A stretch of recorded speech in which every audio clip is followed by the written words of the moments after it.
Yeah, I think we did it. Okay, what is going on, everybody? Welcome to the stream. Happy Magic Monday, one and all. I genuinely was about to say Friday. I have no idea what time it is, or what day it is, or where I am. Who are you, and how did you get in my house? I'm your wife. Thanks for asking. Oh, good. I was worried. All right, let's...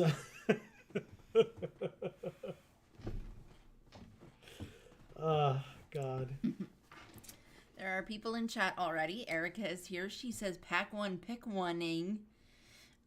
Bomb in Brothers War. Like, oh, sick. I love war crimes. Yeah, we won't be doing any of that tonight, unfortunately. The release is not until tomorrow, but maybe next week.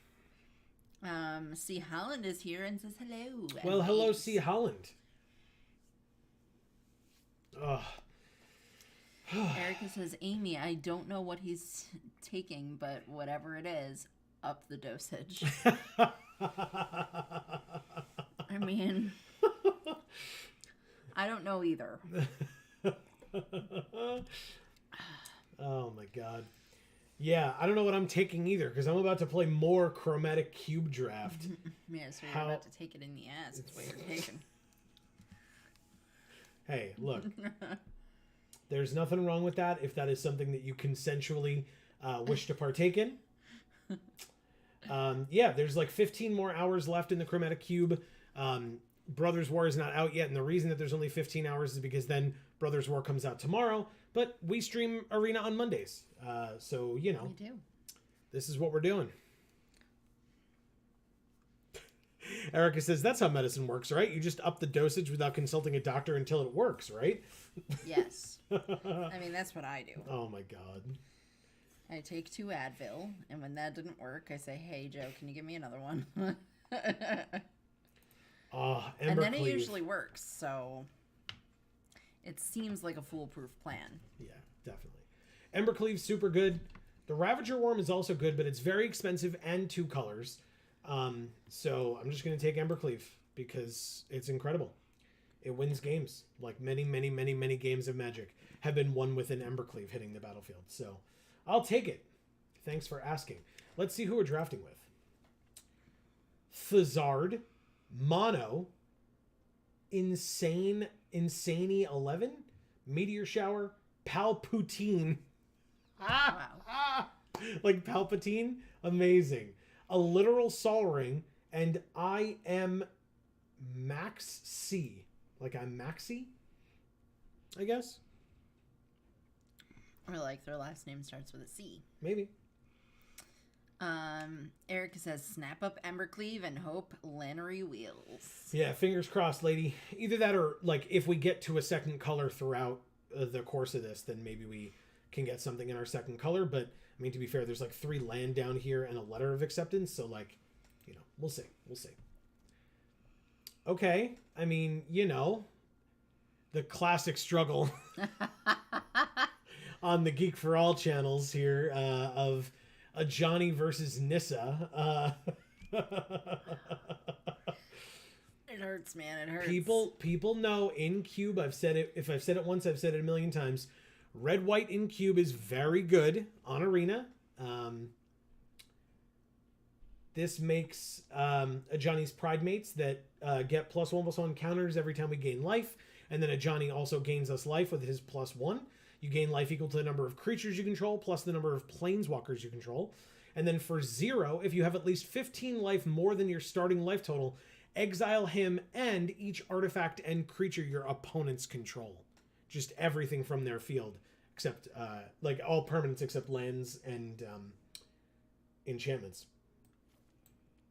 So I mean, it's gonna be a Johnny. Like, what is Nissa's more expensive? Like, we could be just aggro and have like Embercleave be like the last card we play. Erica says that Nissa is super good, but a Johnny fits an Embercleave deck more. Correct. Ooh, interesting. This is not a Mizzix's Mastery deck that we're making right here.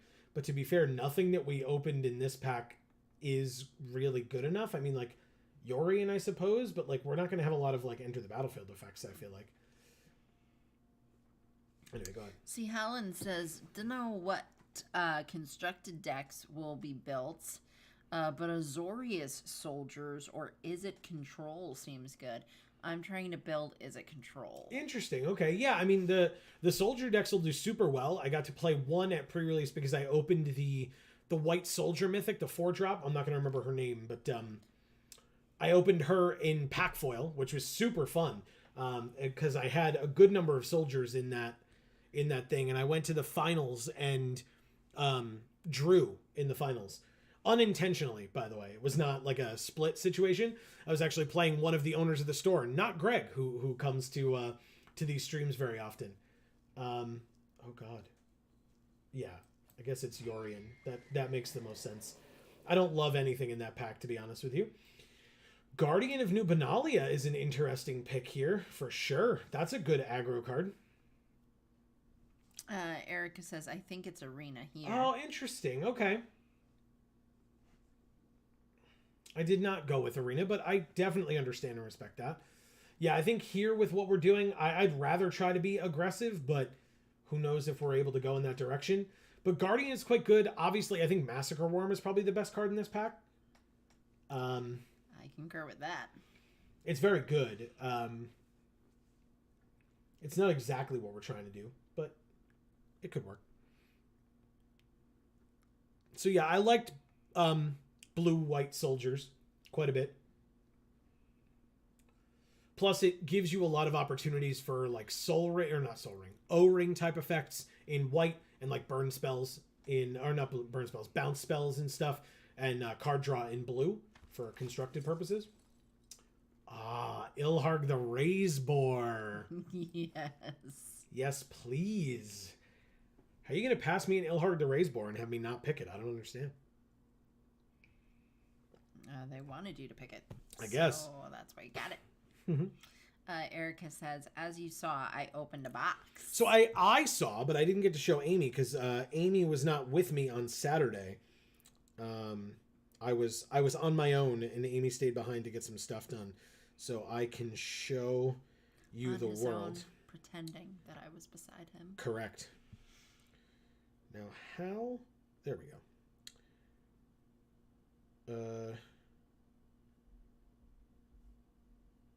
We're good there, right? Okay. Okay. Now, how do I find...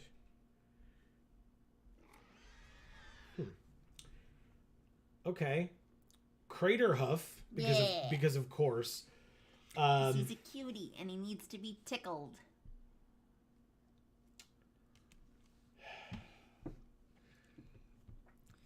Do we just take Crater Huff here? That feels wrong.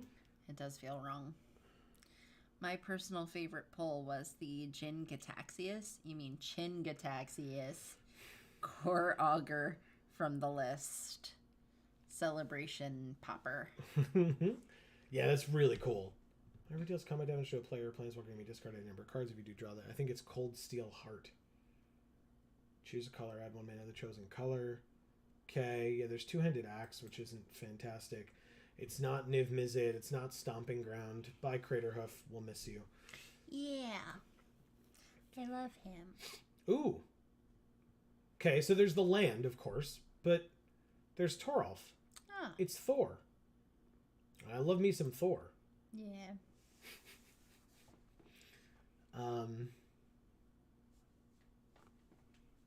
Stop it.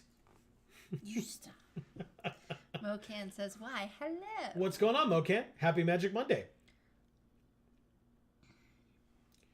It's nice to see you back. And DMOz is here as well and says, hey there. What's going on, everybody? What's up, DMOz? This is great. Hope everybody's having a great Monday. Okay. There's Young Peasy. There's Spirited Companion, which is possibly the choice. There's also Mysterious Limousine, which is a pretty damn good one.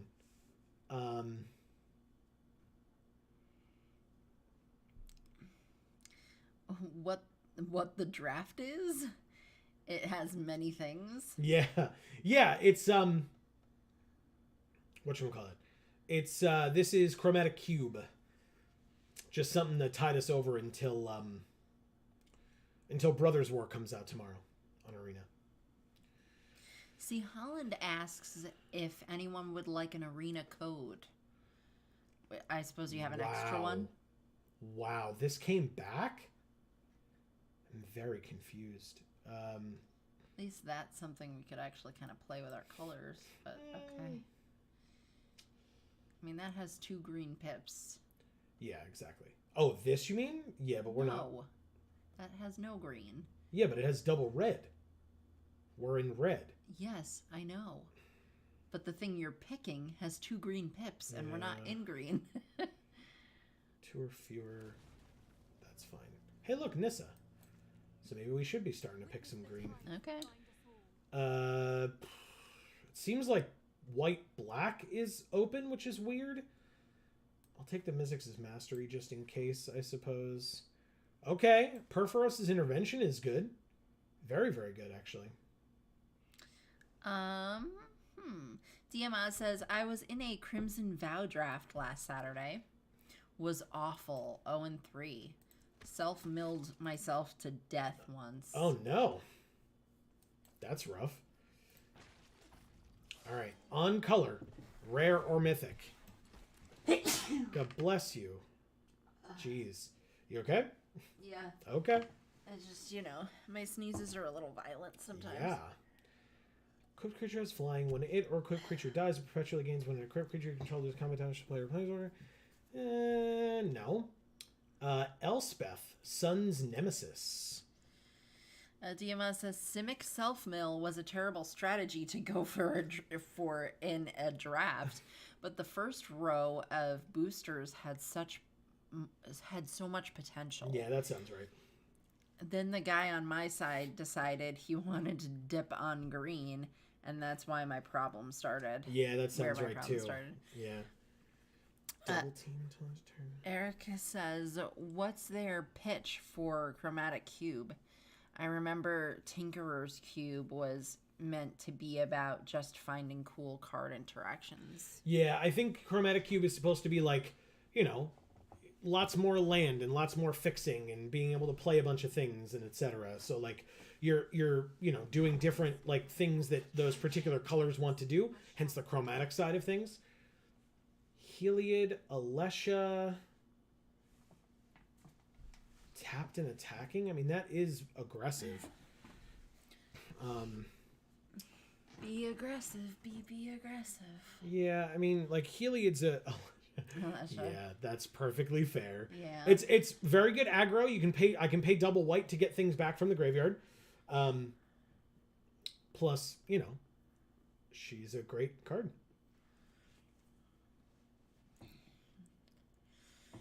Trans rights. That's right. Exactly. Alesha does in fact say trans rights. Alesha Pog. Correct. Okay. So yeah, we'll take Alesha here. Yeah. It means we can't lose because she smiles at death. So even if we die, she's happy about it? Is that what you mean? Yes. Oh. I mean, it's probably not Citizen's Crowbar. Discard a card, draw 2 cards, make 2 treasure. Seems pretty good for us. Because there's Play with Fire. 2 damage to any target if a player is dealt damage this way, scry 1. But, I think big score is going to be good for us here.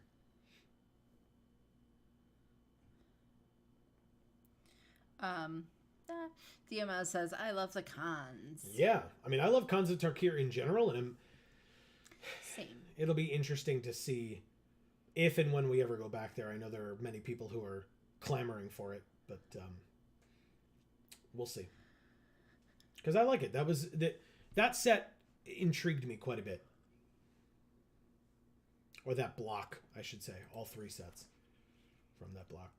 DMS says, would be nice going there. Yeah. Electro Dominance. Looks like green's pretty open. Yeah. Green and blue. But red seems okay too. No. Temple? It's probably Electro Dominance. Like, we have 2 lands in our colors here too, but if we're playing a 2-color deck, we don't really need it. Totally lost. No. It's not totally lost. It's Fibblethip the Lost. It's the actual Fibblethip. Same thing. Is it? Yeah. Okay, my mistake. C. Holland is giving the code. Not sure if it's a 0 or an O. Gotcha. In that code. Never text us. I would guess it's a 0. That's what is typical for things like that. They usually don't do the letter O because they don't want to mix people up, so they usually do a 0 for things like that. But I'm not talking magic. I'm just talking, Oh, there you go. random codes like that. Well, it's literally what Erica said as well. It's a 0. They don't use O's in the codes to avoid confusion, as I recall. Yep. DMS says, instead of going back to Eldraine already. Well, so it seems like, right, there was somebody else figured it out. This is not me having figured it out, but somebody else did. That it seems like the reason that we would be going back to Eldraine already is because we have the Cauldron. I'm not going to remember exactly what it's called, but the Cauldron of Eternity, I think, right? Where which saved Garruk from the influence of the Chain Veil. And that will be post the fight with the Phyrexians. That will likely be how we get any Phyrexianized planeswalkers back. So, hey, look, another Nissa. It's none of them, I guess. So we'll take an irrigated farmland. That's good. Sure. It's got cycling. Let's see. Erica says, I was trying to talk about it, but we got nowhere near it, so I avoided talking about it. But yeah, go ahead. Oh, hey, look, a greasy cat. Yeah, Johnny sure was there. Sleeper agent. But not in our colors, so, I didn't have to pick it. DMS says, maybe. I just don't dig the plane a lot. I find all their designs exaggerated. I mean, the visual design. Okay. Oh, I love Eldraine. I think it's so interesting. Fun. So Leyline Binding would cost 4. It's either that or the land or Cathar Commando. So yeah, I'll take the Binding. That's fine. A lot of armors and dresses are too weird. Mirage Mirror, 3 mana, 2 mana. It becomes a copy of anything until end of turn. I mean, sure, why not? We might cut it, but, we'll put it in the deck for now. What are you? Not good enough? Okay, cool. Heraldic Banner, choose a color? Yeah, whatever. Again, I'll probably cut it. Ah, the temple came back. Nice. Beautiful. Actually, both of the red-white lands came back. That's good to know. Good to know. You're in the right deck. I mean, that remains to be seen for sure. Well. We have no ATB effects. I guess there's that. Deals combat damage, dies. Yeah, I love how fun Eldraine is with like the gingerbread man and all the things.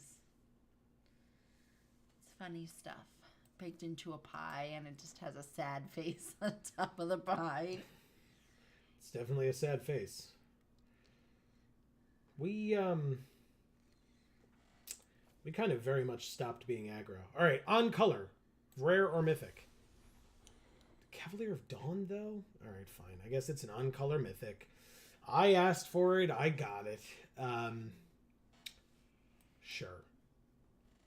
This deck is weird and likely bad. Oh, damn it.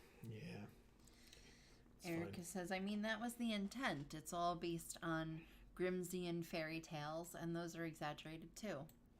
And DMS says, I got the intent. I just didn't like it. Is more a personal thing. But I do get going back. There was little of it. Especially because of the single set per plane thing they go for. Yeah. Yeah. And that was like around the time where they started switching things over, I think. To like... Where they kept switching things around, I think, around that time. Where they were like, well, we're only going to do one set per plane. And then they didn't really stick to that. And then they brought it back to one. And it was just like their way of getting around having to like go more deep into it that apparently they didn't want to do. Well, I think, no, it was more that they kind of realized that their third set for every block was bad. It just was consistently bad. It sold poorly. The cards were bad because they basically ran out of ideas along the same lines. And so they were like, we would have more freedom if we weren't so shackled to 3 set blocks. And so they decided to move away from that. And then immediately went to Ravnica where they had like 3 or 4 sets on Ravnica in a row. So it was really stupid. I mean, yeah, but then they were able to stick with what they wanted.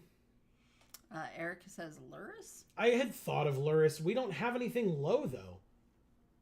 Like, we've got Guardian, Thraben Inspector, and Alesha. Or is it 2 or less only? Like, we don't have a lot of Enter the Battlefield effects for Teleportation Circle. I mean, I'm going to take Mothra, because Mothra is incredible. There is Vorinclex and Renin 7 in this pack as well. Hell yes. Inspiring Overseer is a fantastic card, but Mothra is great. We don't have a lot of flyers, if any. I mean, we have Yori, and that's a flyer. So DMS says they could have kept the 2 sets format. I agree. I think they should have, but that's me. Do we just take Mila and Luca here?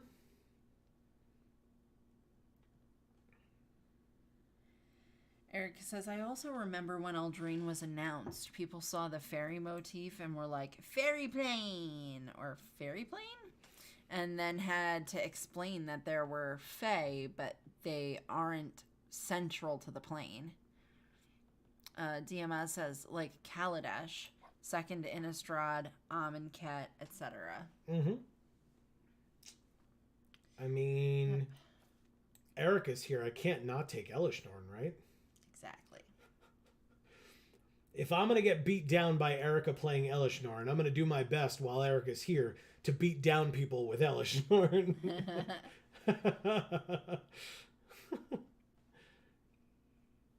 Plus, blah, blah, Phyrexia all will be one, blah, blah. Oh, and then we have Ao the Dawn Sky, aka the resurrected version of Yosei the Morning Star. Pretty cool. Yeah, I love Yosei the Morning Star. I have that card in my casual white deck. Diamaz says, but I guess it was expected when the focus of the story went from the plane to the planeswalkers. Sure. Yeah. Erica says, that's right. Good boy. For picking Elish Norn. For picking correctly. Yeah. Diamaz says, if that's good or not, I suppose, is in the eye of the beholder. Yeah, sure. I think you can almost say that about anything, though, right? Mocan says, blue, the dawn sky. And C. Holland says, Watsy making and sticking to a decision.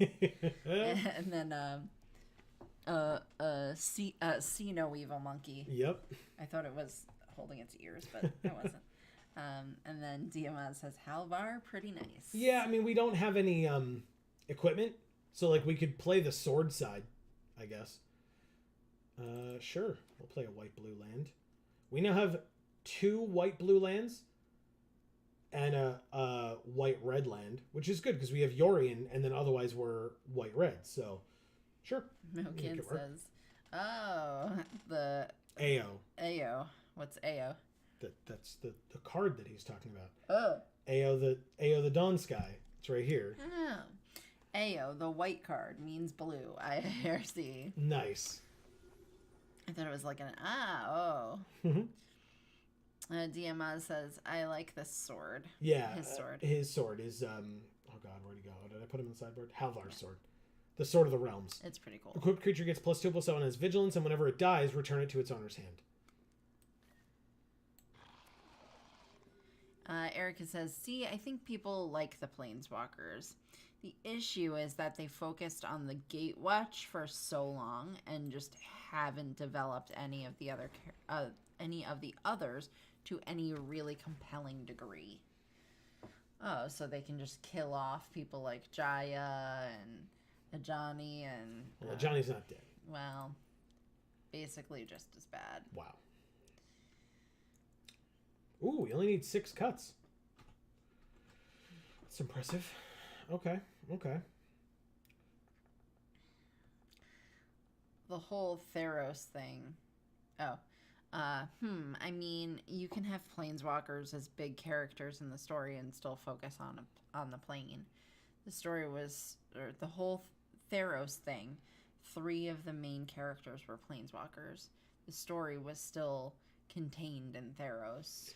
Yeah, and I mean, that was the kind of old era of storytelling where, you know, it was good, but they kind of learned from their mistakes in that was right before Story Spotlight cards came out, because in the 3rd set they killed off Elspeth and nobody knew it because they didn't have stories. Because it wasn't right, but it wasn't depicted on the card that she died.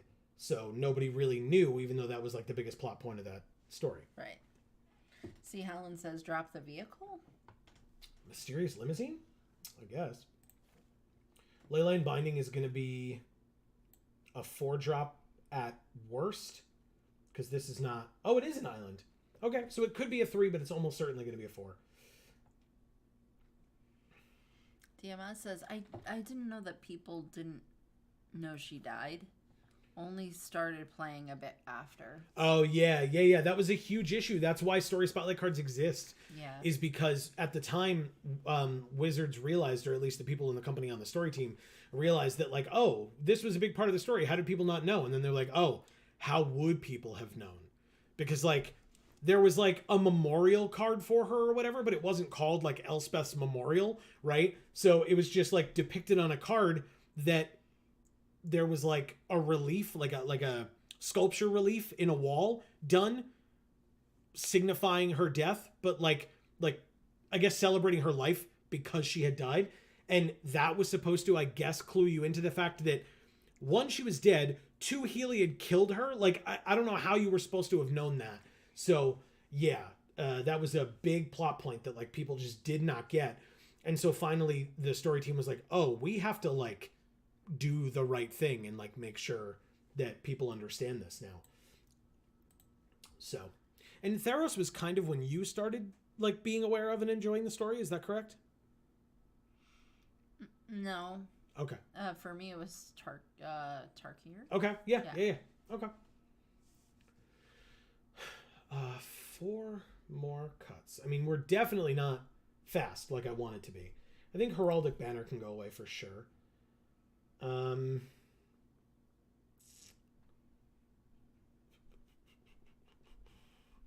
don't think Sarkin does enough because we definitely don't have dragons. I know that like his first +1 is supposed to help after his second +1, so he can kind of be self-contained, but like if we draw him with nothing else on the field, we just play him, give ourselves a Shivan Dragon, and then he dies because we have nothing to protect him with. So I think he goes away. I'm not a huge fan.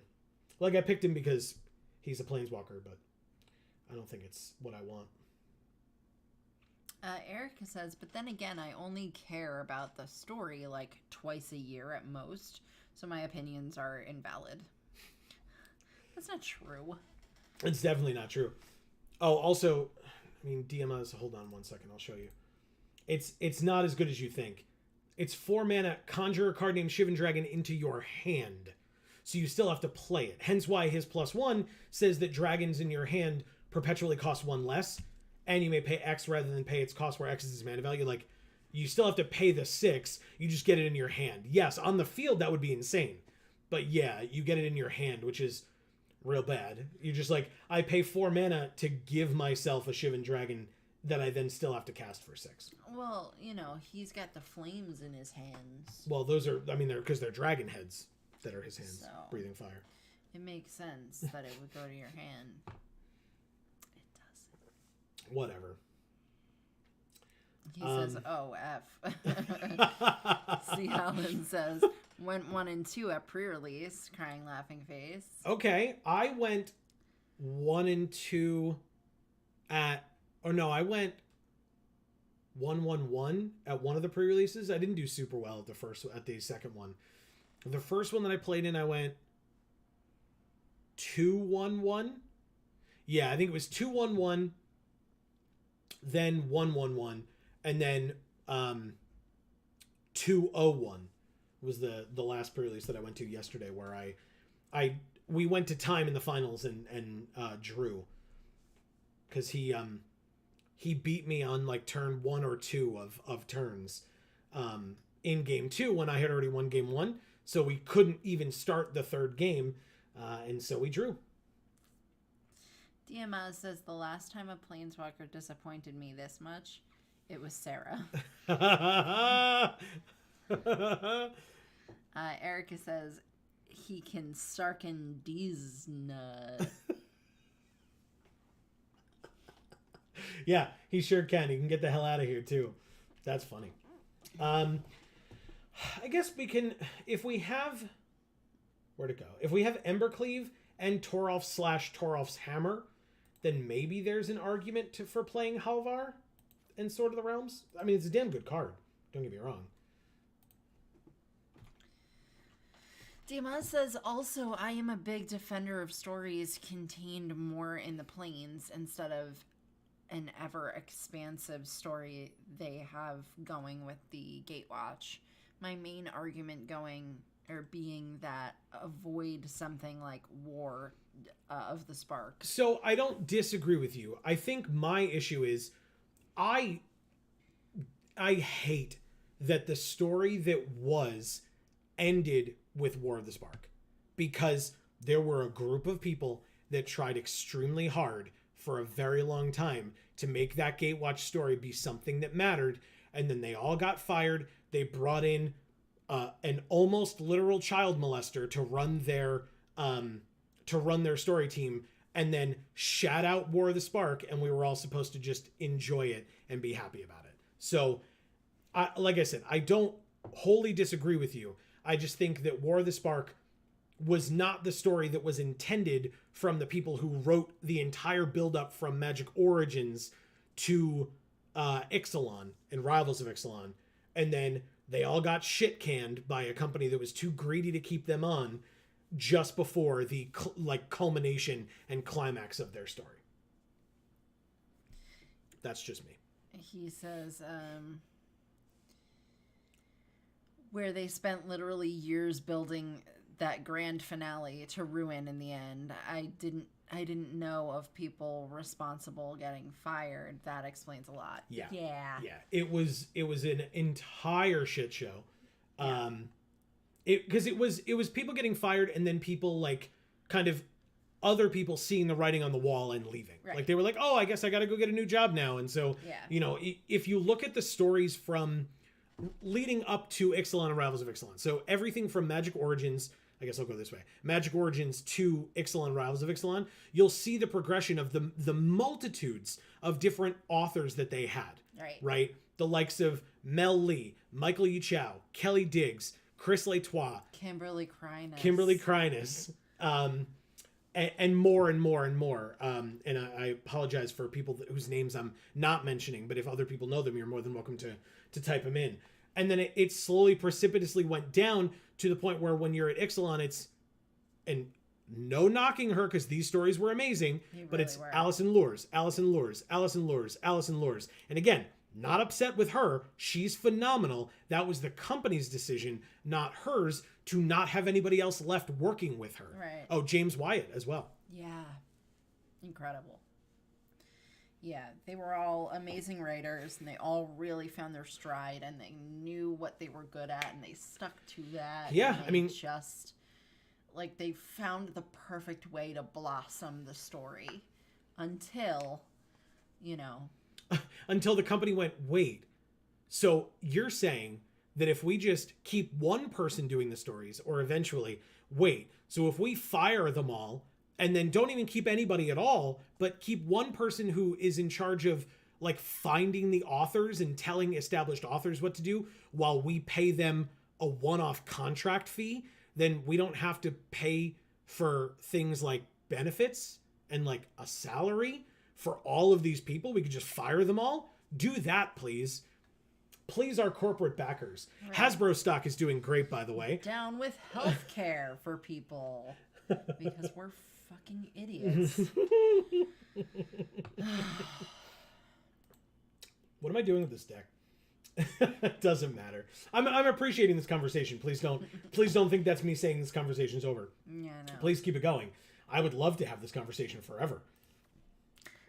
Erica says, I like how the trailer with Liliana and Linkin Park was better than the whole set. It was the first of its kind of that kind. Yeah. And that was a good thing to sink money into because that was fucking awesome. Right. The thing that I hated was when that trailer played when you opened Arena and we streamed that, we got a copyright claim for that shit. So I was pissed. I was a little annoyed. I was like, fuck off. Like, it didn't do anything negative to the channel by any means, but it was still annoying. It was like, this is on your, like, platform that you encourage people to stream, and we're getting claimed for it? Like, you can't have had the rights to that be accessible to people? I don't understand. So, really yeah. Dumb. Super annoying. But, again, that's, like, you know, that's kind of neither here nor there. That's one of those, like, you know, me problems that, like, is not everybody else's. So, yes, otherwise that trailer was phenomenal. Right. Diamaz says, to be fair, that only shows how little Wizards as a company really cares about the story, which is another reason why they shouldn't have long, overarching, I don't know if that's what you say, stories. No, I think overarching makes sense, sure. The trailer was great. Like, self-contained stories, if you screw up, you only ruin this story. Sure, yeah. Yeah. As opposed to, like, trying to come back from it for years or whatever. Yeah, but it makes it harder to care about specific characters because it takes so long for them to cycle back to that same character again that if that's a character you love, do you necessarily have incentive to stick with this game if you kind of never see them again until a decade later? Like, right. That's what's wrong with that issue. Erica says, and now Allison writes for Destiny. Correct. Because she's fucking amazing. She is amazing, yeah. She's great. DMS says, screw up something is a larger plot. You may also be ruining that or what came before. Yes. Yeah, that is true. But that's how it feels caring about non-planeswalkers. I still care about my Avacyn. Has been years. Avacyn, why they killed you? Crying face. Yeah. Yeah, true. Yeah, but like, how much do you love how little we hear from Avacyn, right? Like, Avacyn came in to certain stories. I mean, she was around way back in the day, seemingly before you started playing Magic. The first visit to Innistrad, obviously. Right. And then she was back when we revisited, and then they killed her, before we left. So, that makes it hard because you're upset that Avacyn's gone, and now I guess you have to find a different character to care about. Erica says Avacyn is fine. She's just chilling in an urn. Wow. Ouch. DMS says, you hurt me, Erica. They brought her back in a set. Killed her in the next. She shows up. Not counting M15. Crying face. Yeah. Erica says, I voiced Sorin in the stories where Avacyn went mad, so basically I destroyed Avacyn. Exactly, DMS. It was Erica. It was all her.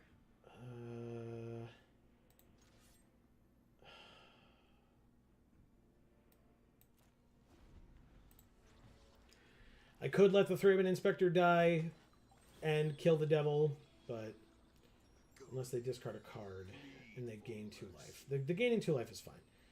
Elspeth comes back with escape, right? I'll discard Elspeth. DMS says, to be honest, I blame Nahiri over Sorin. Well, we're going to have some words, DMS. Amy loves her some Nahiri. But I had the same argument with Erica, so I can argue about it all day. He says, also, you voiced where? Because I think I may have listened to it. She says, oh my God, Joe, we're fighting a man who is definitely not a crook and definitely not at fault. Haru! Yep. Yes. Oh, you son of a bitch. Very nicely done. It's good. It's good. Oh, they just let it happen. All right. Cool. DMS says, I will never forgive Nahiri in all caps with 3 exclamation points. Well, she will never forgive Sorin. That's fair, too. And she shouldn't. She shouldn't. All right. Perforos's intervention, X damage, twice X damage to a creature or a planeswalker. Okay. So that would be 2 mana for that, but then I wouldn't have another or mana for anything else, right? So, and this is 5, so I could just wait a turn. So I guess I'd just play a Johnny. DMS says, news for tomorrow. Man screams at cardboard. All right, we'll make a Johnny's Pride Mate. Then we'll go to combat again and attack Ob Nixilis. Perfect. End of the turn. Interesting.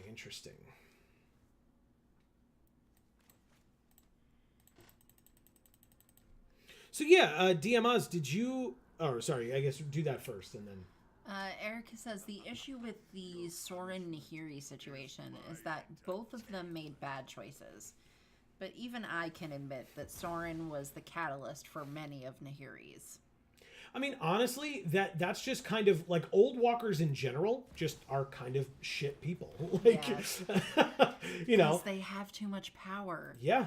So therefore, they think they're better than other people, and they're not. Yeah. Oh, of each opponent's upkeep. The next time they would draw a card this turn, instead they exile the top card of their library. They may play it this turn. Okay. Embercleave, eh? Seems cool. I like it. I like it. Urbrask is going to need to go away. Now the question is, do we kill Urbrask with Perforos's Intervention? I think we do. I think that makes the most sense. So then, how do we want to do that? But Embercleave will cost 1 less, so it will cost 5. So we're not going to be able to play Embercleave today, or at least not right now. This is a sorcery. So I guess I can do it post-combat. Damn.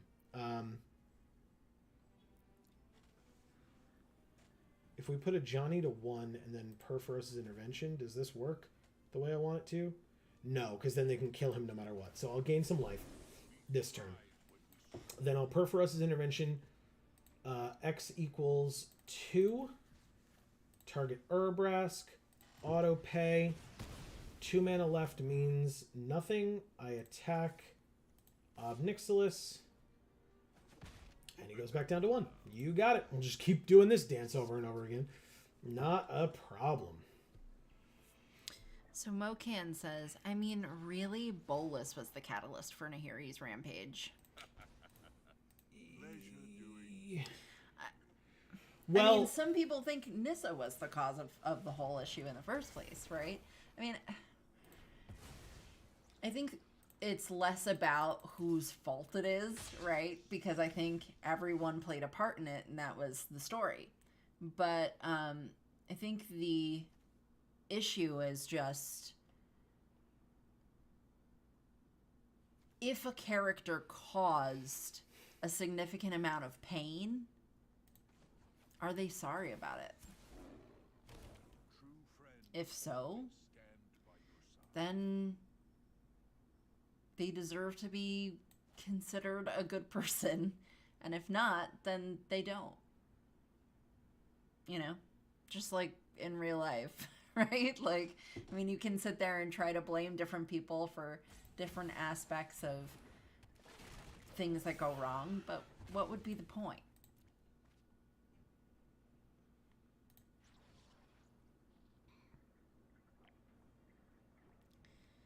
C. Holland says, Desolator magic again? I have not thought about that individual in such a long time. My God. What? Desolator Magic is a content creator. I used to watch their stuff until you know, things happened. They're just not great. They're just not a great individual. So, ooh, pass? You didn't even kill a Johnny? You could have killed a Johnny. All right, works for me, man. I'll gain some life. In fact, hold on. I guess I'll do it post-combat. That's a 6/6, huh? So if I Leyline Binding first, flash it in, borrow Joda forever, goodbye, then go to combat, use Ilharg the Razeboar to attack Obnixilis, and then play Atsushi the Blazing Sky to attack my opponent with. Now, they can block with the Devil and kill a Johnny now, I suppose, but I don't think they're thinking that way. That's so interesting. You could have killed a Johnny. Now you can't, and I'm just going to gain life. Okay. And that gets a counter. Okay. Mocan says he was responsible for the freeing of the Eldrazi. Diamaz says she could have not attacked him, though. By the way, did anyone else get confused with Old Walker's powers? Because sometimes they don't feel that strong. Pharaohs? I don't know where you are. Died in a lab accident, right? Oh, okay, yeah. Erica says there's a bunch of weird stuff with Old Walkers and the mending and stuff, and none of it is really consistent. Fair. Yeah, that's true. Diamaz says also Soren did go check up in Zendikar. He most likely intended going there where he discovered there was a risk of the Eldrazi escaping, but he was not in condition at the time that Nahiri visited. What? So, in other words, when Nahiri shows back up on Innistrad, Sorin is, like, injured and tired and etc. And so he wasn't in much of a condition to go back. But also, I mean, he was being an asshole, and he was just saying, like, look, I know I promised, but, like, now it's all about me and my home, and I have to kind of do what's right for me and nobody else, and I don't really care about anybody else. Which, again, I say he's being a dick, but at the same time, like, maybe he's not. We're going to lose this game so badly. Holy shit. I mean, he was being selfish in a way that Nahiri was not in that same capacity, right? Because Nahiri was willing to do what he had asked her to do and wait for millennia in a very uncomfortable place in order to keep her realm safe, simply because they all decided that it made sense for the Eldrazi to be kept on her plane. They could have been kept on Innistrad. They could have been kept someplace else, right? But they basically told Nahiri, well, it's going to be on Zendikar, whether you like it or not. And we want you to basically waste away and use up the rest of your life waiting around and making sure that nothing goes wrong. And she did that. Until it did go wrong, and then she tried to say, hey guys, need help with this because it went wrong, and they were like, well, that was a long time ago, we kind of don't care now, because, you know, Sorin was like, Innistrad, and I don't really know what Ugin said. I don't even know if he was around. I mean, she didn't question him, so I guess because he was still technically dead at that point, or considered dead, right? Or yeah, I think so. Hence the spirit dragon thing, yeah. So, yeah. She went to the one guy who was still alive, and he was like, but my plane, no. Holy shit. Jesus Christ. Okay.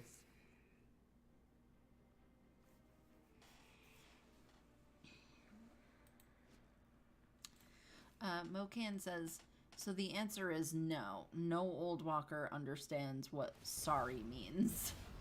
Yeah, true. Diamaz says he had just created the best thing in the multiverse, and the Hell Vault too. Yeah, they are too proud. Mocan says, except Lily. I guess Lily feels sorry.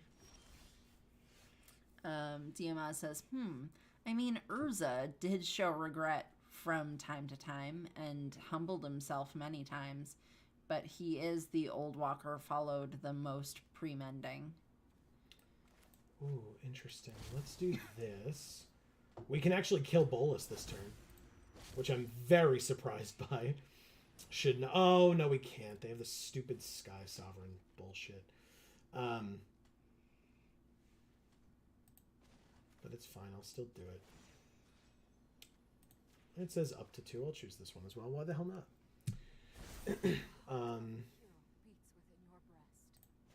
Gain us some life, Ajani. Thank you. Combat.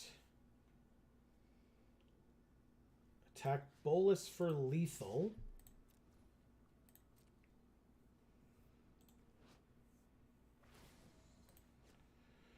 Crew 3 happens. It's not blocking yet.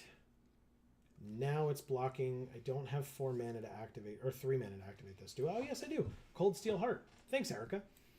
Do this, which means that 8 tramples over, and so Bolus goes to 1.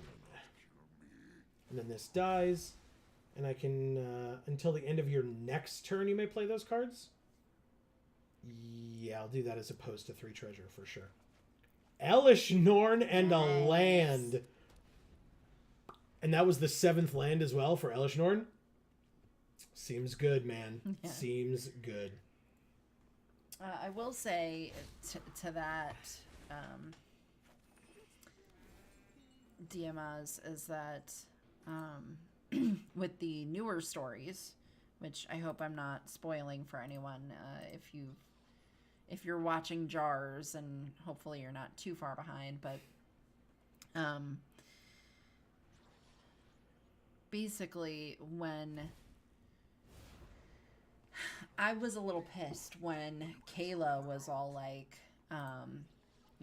I hate Urza for being the way he was and killing all these people and ruining everything. And then she just basically did the same thing as he did. I was pretty pissed. And then now that I've had some time to think about it, I'm sitting here going, okay, I mean, like, it kind of makes sense. There's like a learned helplessness there, right? Like, she kind of probably doesn't even necessarily realize that she probably doesn't even know what else to do. Like, when your whole life has been that for a long ass time, not your whole life, but for a long ass time, maybe you just don't know what else to do. What do I want to do? Do I make a Pride Mate? They have a 6/6, or no, it's a 4/4 and a 2/2. So I mean, I guess I do this. Kill Elspeth. Sorry. Again. Anyway, make 2 5/4s. Go to combat. Attack one at Bolus, the other at Tybalt, and see what happens. I guess I probably should have activated a Johnny first, but it's fine. We just killed both of their creatures, both of which are ours. I would like to put that back into my library third from the top. Oh, it's their choice. So they didn't. They left it in the graveyard. Nice. Very interesting. Okay. I'll make it a Johnny's Pride Mate, please. It's a 4/4. And end the turn. I'm also going to keep the planes in my hand because they have ways of exiling cards from our hand. And if they're going to do that instead of something else, that would be great. Okay, Elish Norn gets exiled, which means they get to play her now because I wasn't able to kill Tybalt. Okay, and they take our Mila and Luca. I can't stop these planeswalkers, man. Can't do it. Playing literally every card I have against them, and I cannot stop them. Because they had a 1/1 Devil for a little while, and now they're just playing all my cards, so... It's super annoying. Erica says, Lily is feeling legitimate remorse for what happened to Gideon, probably aside from Josh and her family. Jozu. Presumably it's supposed to be Jozu. And her family, the first real, authentic remorse she's felt. Yeah. Yeah, and I mean, the stories didn't do a great job of showing that until Shannon McGuire wrote hers. And that story was incredible. And I was so thrilled because for once I could give a damn about Liliana. Because for the longest time, it was so hard to care. It was so hard because she just, her redemption arc was not an arc. They didn't write it. They just were like, oh, she feels bad now. And it's like, okay, why? Can you explain that maybe? Like, actually? But they didn't. So when Shannon McGuire wrote her story way later, it was incredible. So thank you so much to her. Giving Liliana a real redemption arc. Draw a card and lose a life. This is super annoying. I do not know how I win this game. It's just becoming like dirtily nonsense at this point. Mocan says, yes, she has learned the meaning of sorry. Erica says, that was supposed to say Jozu, but what he's Josh now. Josh Vess. Yep. That's him. Josh. Good old Josh. Lily and Josh. Like Drake and Josh. No. It's Holly as well off the top of my library. That's cool. I don't like... there's Elish Norn. Everything's dead. So stupid. Yeah. Like, I made a pretty cool deck, don't you think? All right, I'm done. I'm tired. Thank you. I don't want to say it. Richard Nixon. I was going to say Tricky Dick. Just say Tricky Dick. It's fine. Yeah, I was at 31, but like that was very annoying, so it's done. There's definitely a possibility they could have won that game, right? I was at 31 life. But also that I'm done with that game. DMS says low standard, but hey. Mocan says they were trapped on Zendikar because it was the best bait. It's an extremely mana-rich plane. Yeah. That's why it's particularly bad that they were placed there. DMS says they didn't receive her planar call. Ugin was dead / sleeping, and the Hell Vault unintentionally stopped Soren from getting the message. Oh, because I remember Soren blatantly having chosen to stay. Yeah, she went and talked to him. Well, that was afterwards. But his rationale for it was, well, I had to stay here. Yeah. Because I was protecting my plane, my home plane. Because they need help here, and so... I could be misremembering. I'm pretty sure that's how it went. But Erica says, Joe, I think we're in hell. Yeah, hence why I just ended it. I was like, nah, we're good, thanks. I'm good. DMS says, I recently saw baby Gitrog in Vision of Dominance. Okay. And I was completed in making a commander for Gitrog. Okay, Praise Hypnotoad. Amazing. And then... Very nice. And then C. Holland says, all hail Hypnotoad. That's right.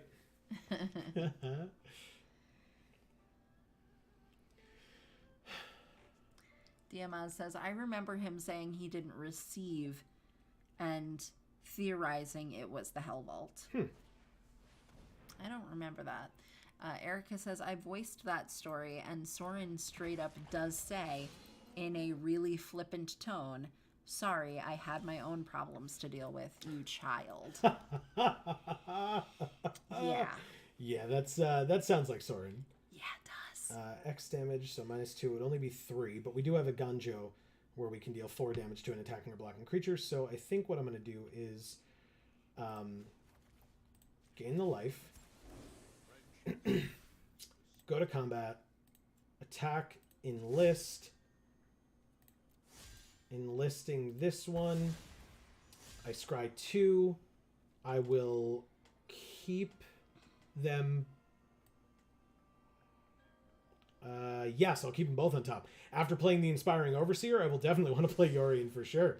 All right, let's wait for the block. Go to blockers. No blocks? It's okay. We still have the Aganjo for when they attack, because I assume they're going to try to kill a Johnny. So, let's see Neheb try to kill a Johnny. DMS says, but it's been years, I may not be remembering her right. And then he says, classic Soren. Yeah. And then Erica says, then he locked her in a box. Correct.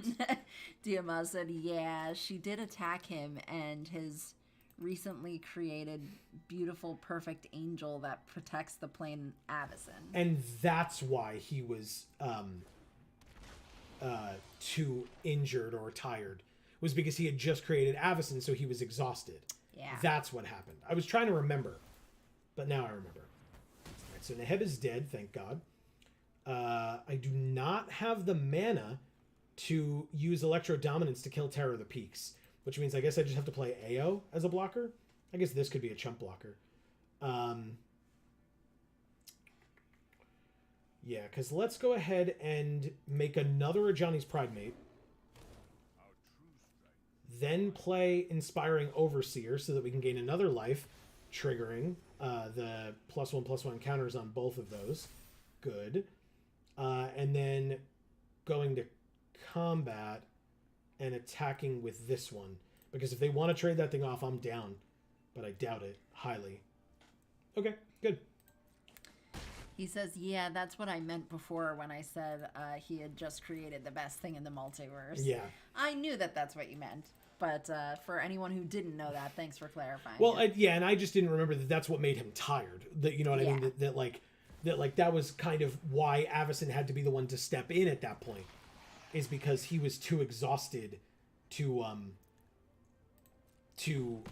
like actually fight Nahiri himself, because otherwise he probably would have been fine solo one-on-one against Nahiri. I mean, if he just wasn't a jerk, he wouldn't have had to fight Nahiri. That's my 2 cents. Right, so they're both attacking a Johnny here.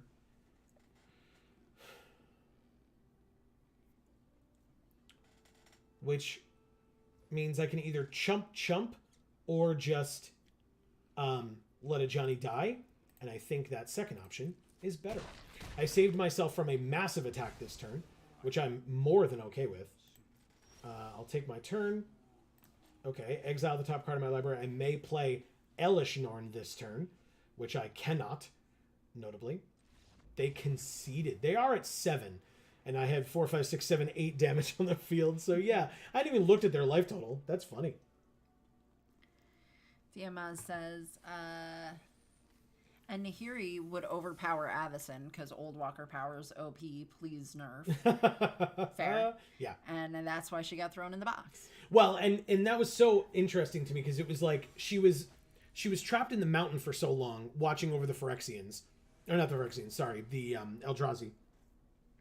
Then she finally comes out and goes to talk to Sorin, and then Sorin traps her again. So it's like, she cannot catch a break, like, at all. She's just not having a good time of it, by any means. All right, Thraben Inspector. Turn 1. What a draw. Okay. The center's tapped, right? Yeah, that's fine. Ooh, and we drew the land. Look at us. Okay. So then I guess I'll make this red since we have the second white. Combat. Okay. Wow. This hand was fine and became insane. Like, so quickly. So quickly.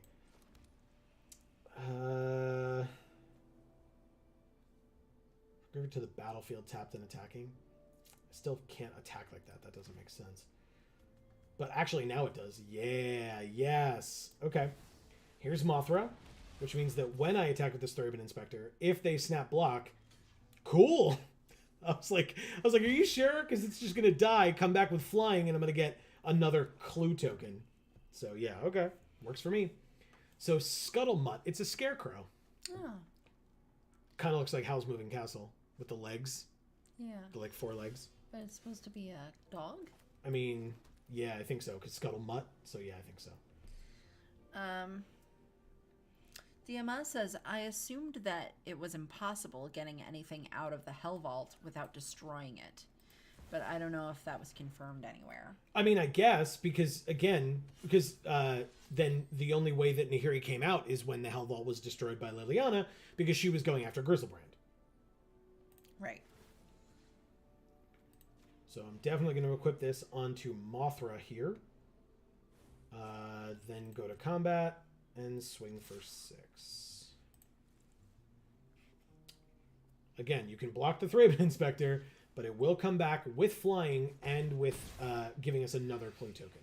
So I am down. Amazing. Perfect. Holy crap, that's so good. It's just mean is what it is. Also, the next land that we draw gives us Luca if we really want him.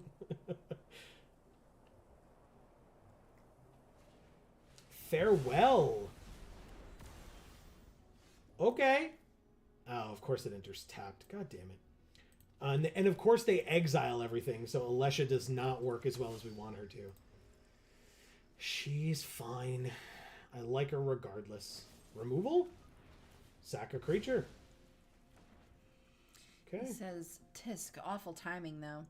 Why couldn't that be a few weeks later, or months, or a year, I don't know, after they had dealt with the Eldrazi in Zendikar? Because she went to the plane and saw the Eldrazi destroying things, like, pretty sad timing. Right, for sure. 4? Does that make sense? Just get in for 4 free damage? Sure. We'll pretend that makes sense. Hooray! You're at 9. Go. Basically, if the next time I draw a land, even though I want Luca, I probably just, like, discard it to draw 2 and make 2 treasure. Ugh. I will abrade, but I will wait. Oh, in fact, 1, 2, 3, 1, 2. So sure, I'll play a 2-3 instead. Fine, fine.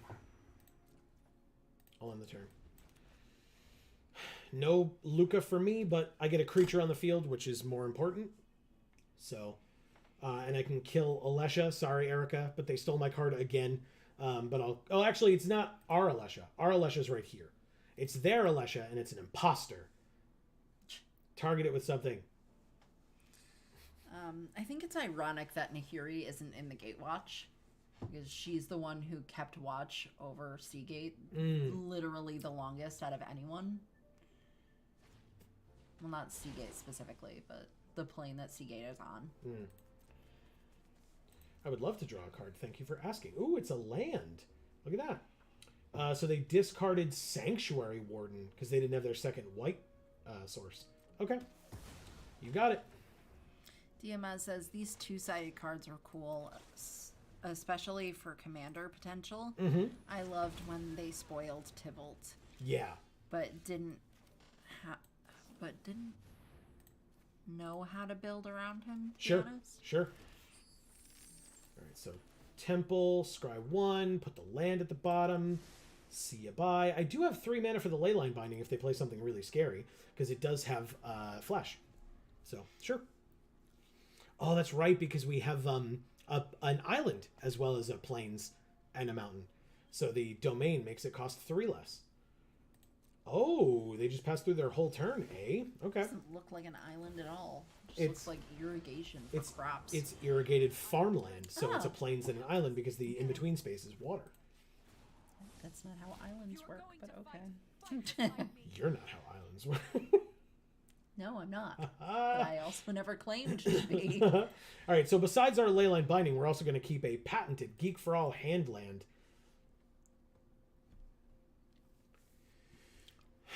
Four cards in their hand. But it's got to be like mostly removal, I guess, right? Yeah. Witherbloom Command. They mill 3 cards, and then they can return a land from their graveyard to their hand. 1, 2, 3. Leyline Binding and Thraben Inspector on their side as well. Into their graveyard. Okay. Pass to attackers, and they pass through the rest of their turn. We drew Itali Primal Storm. Very nice. Which also means I'm going to have to play my patented Geek for All hand land. Would you look at that? Making me make all the tough choices, huh? Make 2 more humans. Or human soldiers, excuse me. Go to combat. Attack for 1. You're at 8. Okay. So if they have a way of killing Itali here, I mean, it's fine, I suppose. I'd rather they didn't, so I could do cool, fun things. Lisa! What is up? Lisa Forgotten Archangel. I'm so sorry, but you're going to have to be bound by some ley lines here, my friend. I do apologize. But also, I imagine a concession is about to occur. But, you know, whatever. Maybe I'm wrong. They have 3 mana open, I guess. Could be something. It is something. And then they conceded anyway. Okay. Thank you, opponent. I'm sorry I can't read your name. I mean, I'm not sorry I can't read your name. I just can't speak that language. Well, I'm sorry about it. Fair. Because it's my job to name your name. And I am incapable of doing so. Ooh, this thing is done. Sorry, my hand is in your way. There you go. When I say it's my job, I don't mean I get paid for it, because I definitely don't. Yeah, I don't give Amy a salary for this. I keep it all for myself. Yes, exactly. Because I'm a you rude. Get paid so much for this. Yeah, I'm a terrible tyrant. That's what it is. I'm the villain. Yep.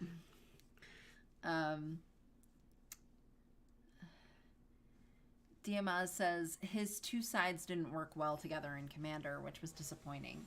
You would mostly use one or the other. I swear I don't know what happened to my English when I got here. What's up, dog? Nice. Very nice. What's up, dog? Yeah. Because what's, like, if you say, oh, hey, is that up dog over there or whatever? And then the joke is like, somebody says, what's up dog? And it's Nice. Marcus says, sup, folks. Have we talked about the potentially scary future for Magic? What's up, Marcus? We have not yet. I mean, I jokingly, casually was like, don't worry, Hasbro's stock is doing great. But besides that, no, I have not. Or we have not. Power 2 or less. I mean, it's pretty good. DMS says, we were more talking about the past. I'm scared about the next set. Erica says, hey, I'm taking a break to play some Overwatch. I'll be back before stream ends. Okay. Nice. Okay. We'll see you soon. DMS says, because the pre-con may just be really cool, and my wallet may not survive. Fair enough. C. Holland says everything is fine, puts fingers in ears, blah, blah, blah. And DMS says may not survive. Marcus says any bets on who buys Watsy? 3 damage. Oh, be 2 mana to unattach it. So 2, 2, and 2, which means I'm just going to Leyline Binding, take this at Sushi, go to combat and attack with both. Yeah, that's what I thought. Okay, perfect. They're at 10 and we're at 20. Seems good. Hey, I have been saying for years in our jars that Watsy does not know how to do marketing in any kind of capacity. And so I would like to sit here and say that I think someone smart at the company will listen to what Bank of America had to say and possibly pivot. But I can't say that I necessarily believe that that's true. So. Hey, it landed. Okay. DMA says, you mean the game future in general? All going wrong, just as planned. Alright, so first strike damage kills their creature. At Sushi, hits them for 4, puts them to 6. This does to any target? Okay, so we win next turn. It was you all along, DMAs. You're throwing a wrench into things.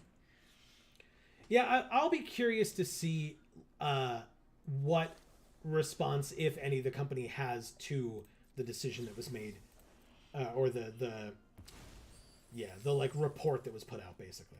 He goes, mwahahaha. All right, so they have 6 mana available to them, but pass to attackers, take our turn. So this is an instant. Yeah, we're good. Like, we're just gonna play this land, go to combat, swing with everybody, and see what happens. Ooh, what are their sleeves? I don't quite know. That is gorgeous. Holy crap. Oh, okay. So then basically I'm just going to Electro Dominance. X is 1, 2, 3, 4, 5. And put them to 1. Not yet. Not yet. Right? You may cast a spell with mana value X or less from your hand without paying its mana cost. That would be Toralf. So yeah. Hold on. Let them do the thing. At Sushi goes back to our hand. And Leyline Binding goes back to our hand. Which means that they get at Sushi back. But that's fine. They can block one thing. So they block Alesha because she does more damage. They take 2. And then they could have more stuff because they have 4 mana available to them. But I'm going to attempt to Electro Dominance them for 5.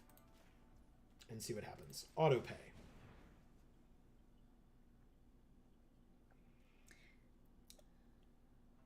And like I said, they have 4 mana with their treasure. But it's got to be like a counter spell, right? Like, or like a life gain spell. Cycling it for X equals 0. You make a shark that dies? I don't understand.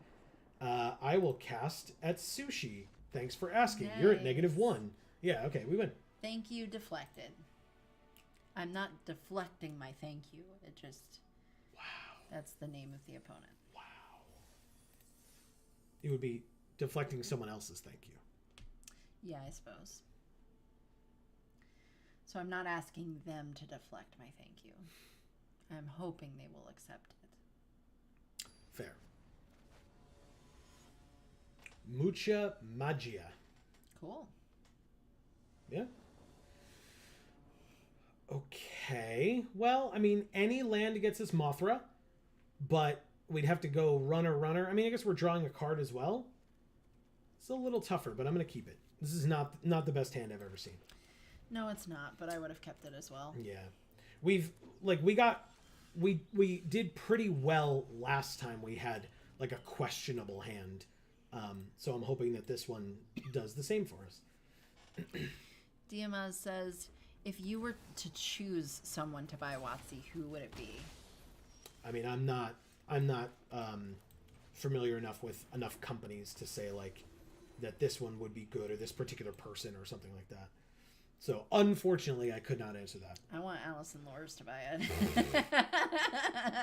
Jesus. He says, not saying it's going to be sold, but, you know, want to see some hopeful thinking. C. Holland says, Richard Garfield. Interesting. Okay. Sure. So Mothra comes in, no attacks with Inspiring Overseer. We pass. Next turn is Ilharg the Razeboar, and then when Ilharg the Razeboar attacks, Elishnorn comes onto the battlefield for free. And kills all their creatures, attacks, and at least all their current creatures. That's pretty cool. Zariel, Archduke of Avernus. Make a 1/1 red devil. You got it. This is super interesting, everybody. Super interesting. Combat. 3/4 attacks Zariel. Robber can block. It has reach. I did not forget, but we have a 3/4, so I'm not too worried about it. They do block with the Robber. Robber dies. We lose a life, they gain a life. That's perfectly fine. Not unexpected. I'll play Ilharg the Razeboar. Okay, next turn we can hopefully play Elishnorn. Kill both of their creatures. Let's see what other creature they play or make, I guess, because Zariel can make creatures as well. C. Holland says he started the game. Diamaz Correct. says he also sold it. Yes. Would he even have the money to buy it back? So he has designed other games since, but Likely who's to not. say? Yeah. Discard a card. You may cast a creature card from your graveyard this turn. Activate only once each turn. Whenever a non-token creature enters the battlefield under your control. Okay. So we have... This is insane. I can't believe we get to do this. All attack our opponent. But I guess we actually pull Ilharg back. Or no. Elishnorn can attack our opponent. Or Zariel, I mean, not our opponent. Sorry. I wasn't trying to name people who could afford to buy it. I was just trying to name people who I thought should have it. That's insane. Like, what we just did is Nice. insane. That was amazing. Insane. Very nice. That was a great play. Yes. Wow. Amazing. Oh, and double Embercleave for double strike and trample. Do we win? Maybe I should have had Elishnorn attack our opponent. I may be off by a little bit of damage here. Resolves. Good game. Yeah, very good game. Holy shit.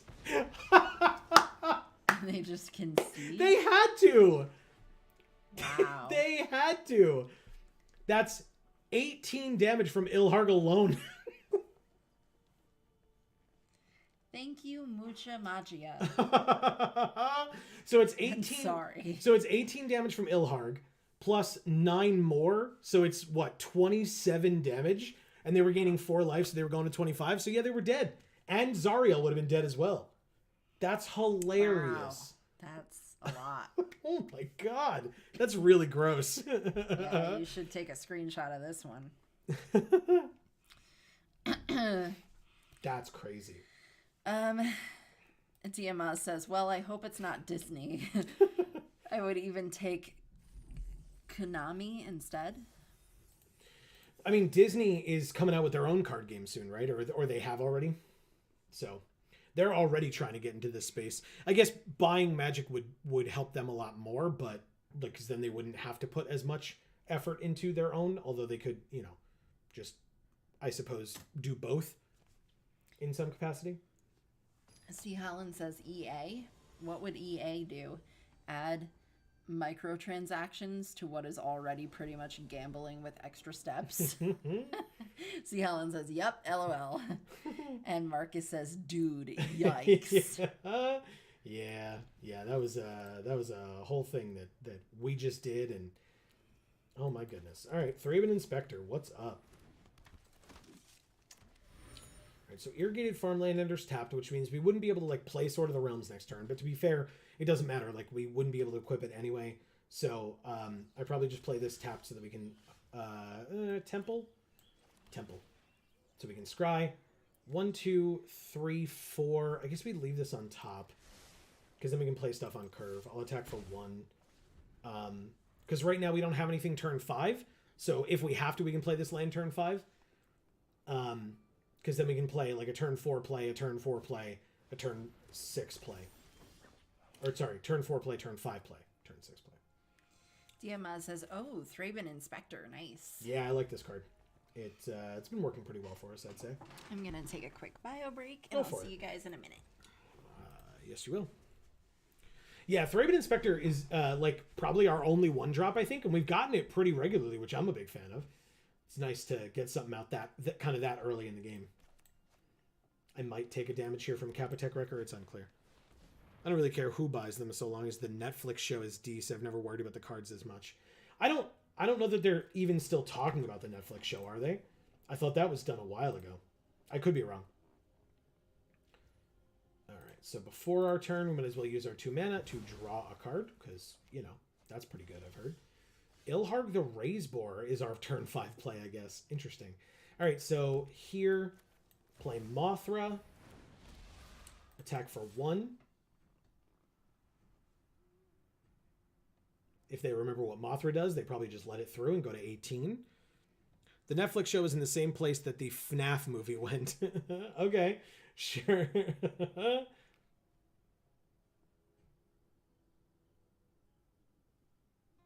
LOL.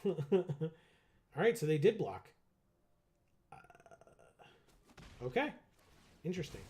It comes back, and we get another clue token. Thanks. That's the second time we've done that today as well. Anyway, Amazon probably would do it better. Amazon doing the Netflix. Oh, wait, like if you mean if it went to Amazon Prime as opposed to Netflix?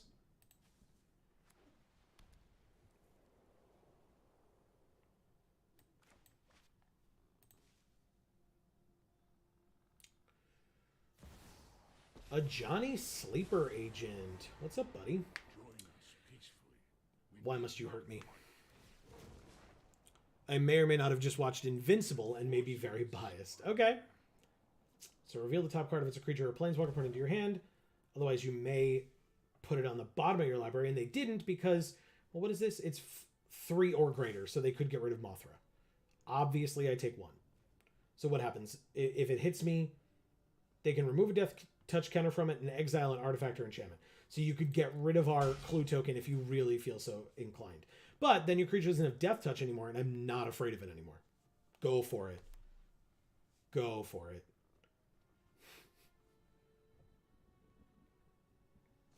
Okay, they didn't, which I'm not surprised by, but still. Marcus says that could be good. Invincible and the boys are great. Agreed. 1, 2, 3, 4, 5. Combat. Both at a Johnny. Good.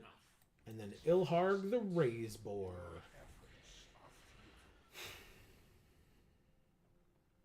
Now just, I guess they'll exile it with Elspeth Conquers Death. We'll get it 3rd from the top.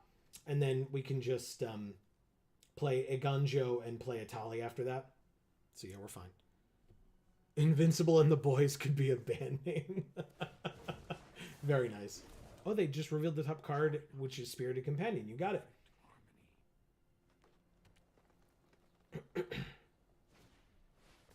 Elspeth Conquers Death, targeting Ilharg the Razeborer, targeting Mothra. Okay. I don't hate the choice. I don't.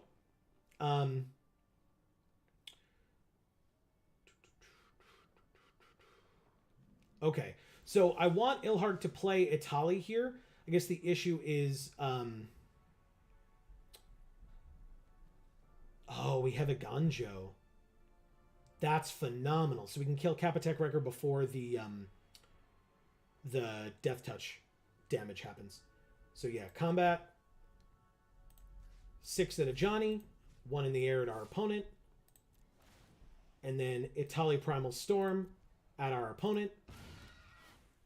The Itali trigger does not occur, right? It's unfortunate. But it's fine. Kappatek Wrecker blocks one of the two to try to kill it. Itali. Okay. So we can play a Ganjo for 3, and then play this tapped land and keep up mana for the clue token. Kill your Kappatek Wrecker. No Death Touch for you. No Trample for Itali, notably. But still. Oh, it costs less for... I forgot about that. It costs 1 less for each legendary creature we control. And we had Itali out thanks to Ilharg. Look at that. That's fantastic. All right, so non-creature spells cost 2 more. Next turn. So I guess I could Elspeth here. Make the 2 1/1s. And play the land tapped. Because I'll hold off. Yeah, I'll hold off. I'll end the turn. Because I can always cycle this later. Itali comes back. Non-creature spells sure do cost more. So I've read all of that, but you're welcome to if you wanted to instead or as well. But I am caught up. I guess. DMs. Hold on. So they get a Johnny or Kappatek Wrecker back with Elspeth Conquers Death. Okay. Erica says, I don't really care who buys WotC so long as Netflix, so long as the Netflix show is decent. I've never worried about the cards as much. Wow, okay. That's an interesting take on it.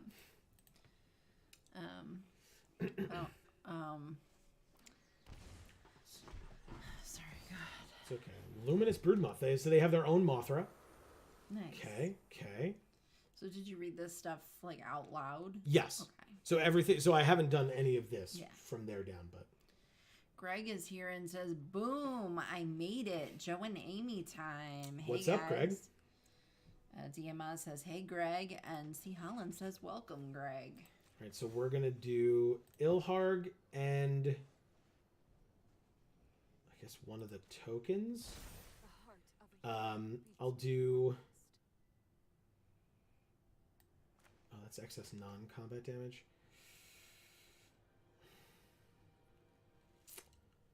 Yeah, I guess I hold off on doing a lot of this stuff. Let's just go to combat. They're at 16. We're at 19. Greg says Joe is wrecking kids tonight. I mean, I guess I'm trying. We'll see. Ilhorg, let's go. Yeah, let's see. Let's play Itali because they'd have to triple block to kill Itali. So even if they do that, that's perfectly fine with me. But I'm just annoyed that its ability doesn't go off. I guess it makes sense because it enters tapped and attacking. It doesn't attack. That's the distinction. So. Oh, okay. So Spirited Companion gets to come back, as does Augur, as flyers. And then Spirited Companion, when it re-enters, will let them draw a new card, which is fine. DMA says he just dealt over 20 damage in the other game. That's true. I did. I snuck in an Elish Norn with Ilharg the Razeboar, killing all 4 of their creatures, pumping up all of mine, and then dropped an Ember Cleave onto Ilharg, which was buffed by Elish Norn. And with just Ilharg, dealt them 18 damage, let alone my other attackers, and all their creatures had died in the process. So Greg it says, LOL, that is great. Yeah, it was insane. It was pretty damn good. Yeah, I guess I just play Halvar here. And then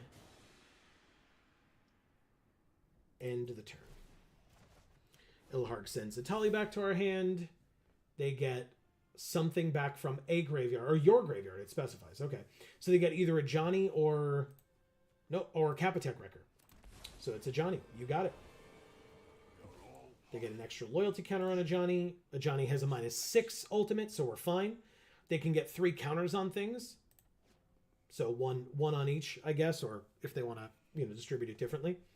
But they're at 11, I'm at 19. So like even with 3 more counters, it'd be 3, 4, 5, 6, 7, 8, 9. I would just take 9, go to 10, and then be able to like close to kill them, if not entirely kill them on the crackback. So I'm not too worried about it. Elspeth very well may die. Ashaya. Nice. Amy loves her some Ashaya. I sure do. It's Hornet Queen. And there's bees. I mean, they're hornets, but They're bees. Anything that looks like a bee is a bee. That's my rule of thumb. Ooh, Yorion? Does that do anything?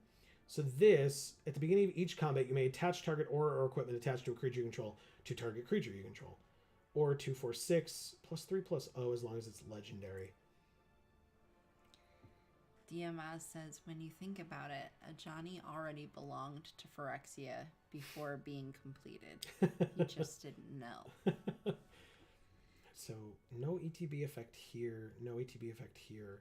This one does, but I mean, like, this isn't going to do a ton with that. He says 9/10, he is distributing counters. Yeah. Yeah, so let's go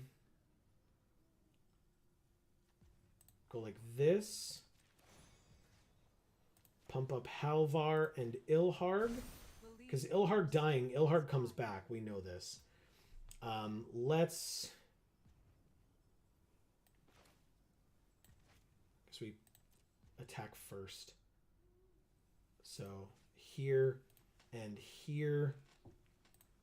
I guess this way and this way? Or do we just not care? We just go for our opponent, I think. Yeah. And then we bring in another Trampler in Toralf, attacking our opponent as well. I think that's the best choice here. Because like Atali would just die to a 1/1 Death Toucher, and there would be no point. That's what's going to unfortunately happen to Halvar here.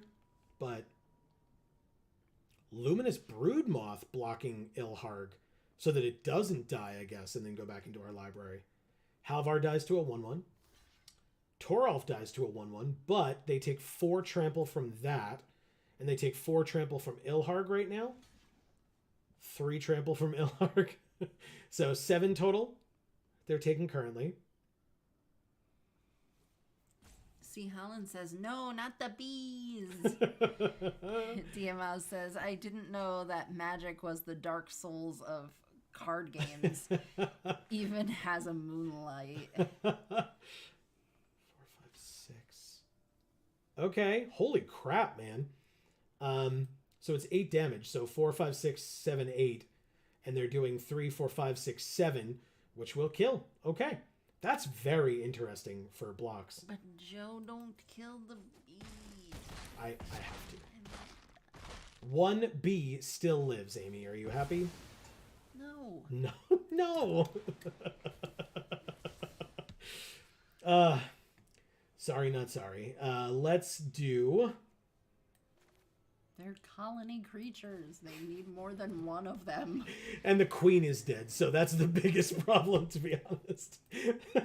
All right, so those 2 go away.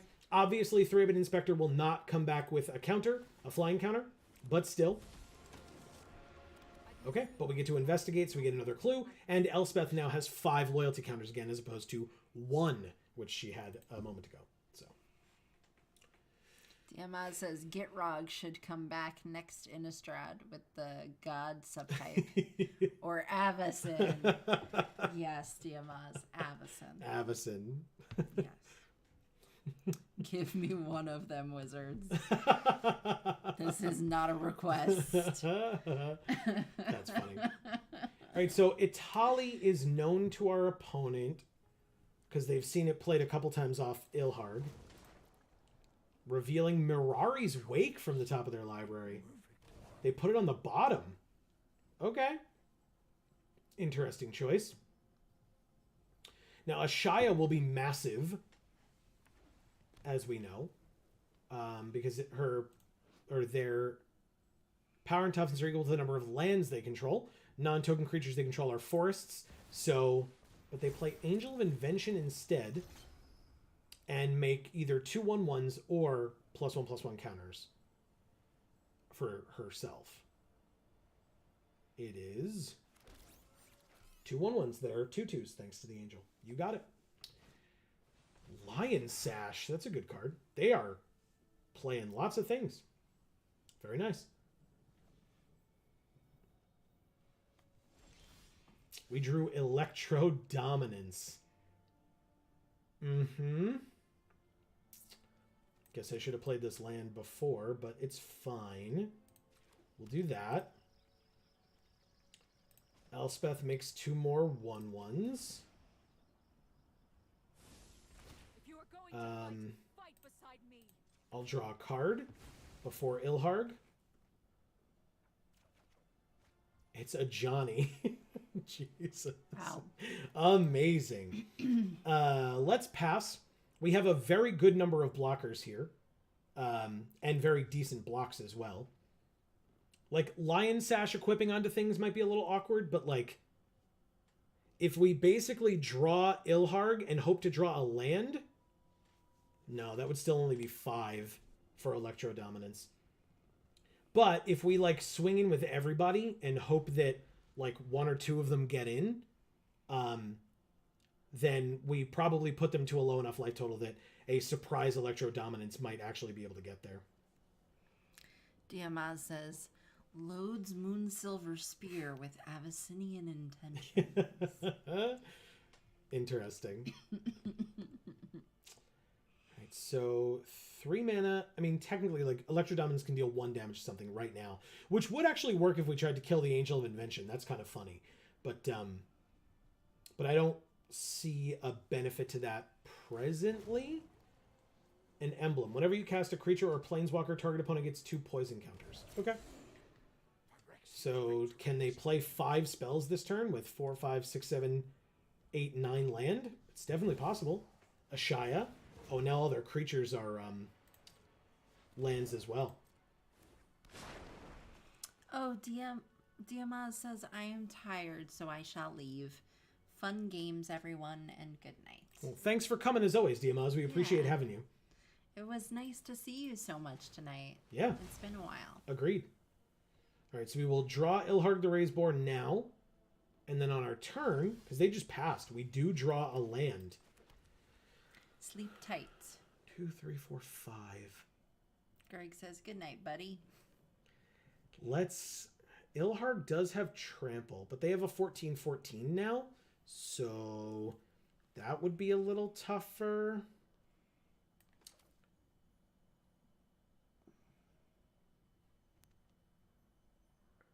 Interesting. 1, 2, 3, 4, 5, 6, 7 blockers, 6 attackers. So if we go like this, make 2 more creatures, go like this,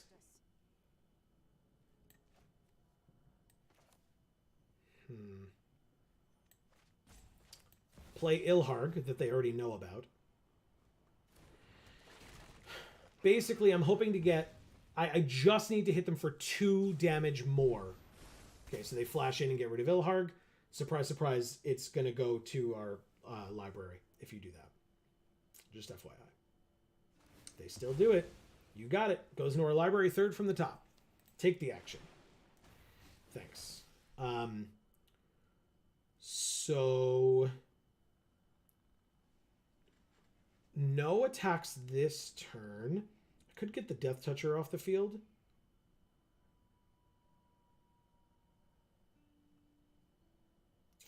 Four, 5, 6, 7. 1, 2, 3, 4, 5, 6. Damn it. Feels like we hold back. Just wait. Okay. Yeah, like I'm just hoping that this gets us there. 1, 2, 3, 1, 2, 3, 4, 5. So if we draw a land next turn, they're effectively at 1. And we just have to get a soldier through. Okay, so their top card was a land, which they put on the bottom. That makes sense. They have 5 cards in hand. If they cast 4 more creature or planeswalker spells, 3 more, then we're dead from poison counters alone. Ooh. They can gain life with Lion Stash. Oh, okay, sure. The sash thing here. Oh. Okay. With white mana, which they actually are a little low on. They only have 3 or 4 white sources. They have 1,000,000 green, and everything's a forest. But they need white specifically for the Lion Sash. So hopefully they tap out on white. That would be cool. There's one. Okay. We have, so yeah, 2 more spells from them. They're playing real slow. Okay, so they win. They get a card from their graveyard to their hand. And they just have to make it something that costs 3 or less. It's 2. They win. Okay. Yeah. All right. Jayanna is here. Thank you, Sorry. Volcani. Okay. Nice. Nice save. Yeah. I can check the other feed. It Yeah, was still good job. there. Yeah. Jayanna is here. She says, Heart and Stars, Merry Magic Monday, a crystal ball, you magical maniacs. What's up, Heart and Jana? Stars. And Greg says, wow. Yeah, that was a little rough, It's not quite, drop Elish Norn with Ilharg, wipe their board, and kill them with a double striking Embercleave, but No. still. Not really, no. Jayanna says, sorry, a girl is late. Crying laughing face. I was struck with a stuck with a customer and a travel booking.